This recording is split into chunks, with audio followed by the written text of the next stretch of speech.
कुत्रा आज बघण्यात आम्हाला मिळाला.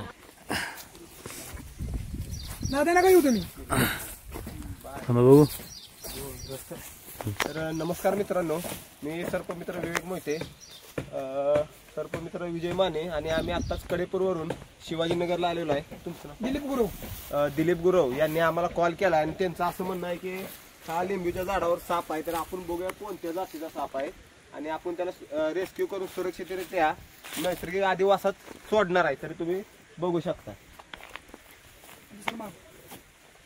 तिकडे जाईल बरं का कचऱ्यात या.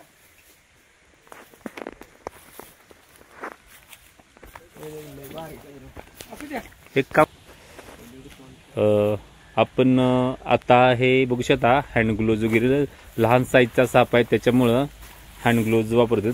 आणि सगळ्यात महत्त्वाचं हे मालक आहेत, ह्यांनी विचारलं की आपल्याला इथं लिंबू वगैरे भरपूर पडलेत, ते बोलतात की साप हा लिंबू खातो.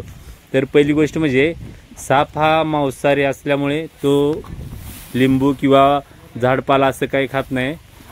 बघू शकता तुम्ही हा रसल वायपर.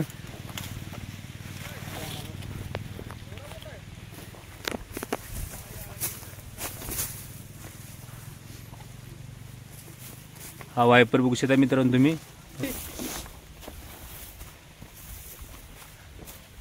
मित्रांनो तुम्ही पाहू शकताय, हा आशिया खंडातील अतिविषारी सर्प आहे. त्याला मराठीमध्ये गोनस आणि इंग्लिशमध्ये रसस वायपर बोललं जातं. तरी हे पिल्लू आहे, आपण ह्याला सुरक्षितरित्या रेस्क्यू केले. असे सर्प नेहमी आपल्या घराजवळ आढळत असतात, तरी असे सर्प कोणी मारायचे नाही. वर करते हात तुमच्याकडे जाय. त्याला आता आपण नैसर्गिक आदिवासात थोड्या वेळात रिलीज करणार आहे.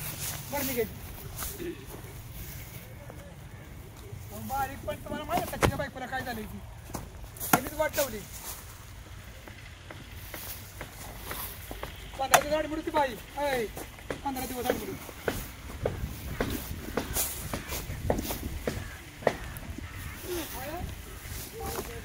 चालू केलाय.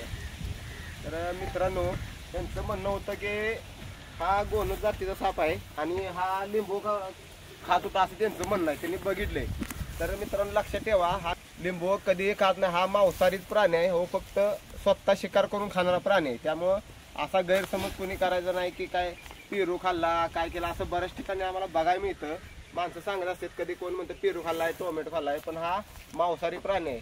हा फक्त शिकार करूनच खाणारा प्राणी आहे. आणि यांनी आम्हाला कॉल करून एका सर्पाला जीवनदान दिल्याबद्दल आमच्या टीमकडून त्यांचं मनपूर्वक धन्यवाद.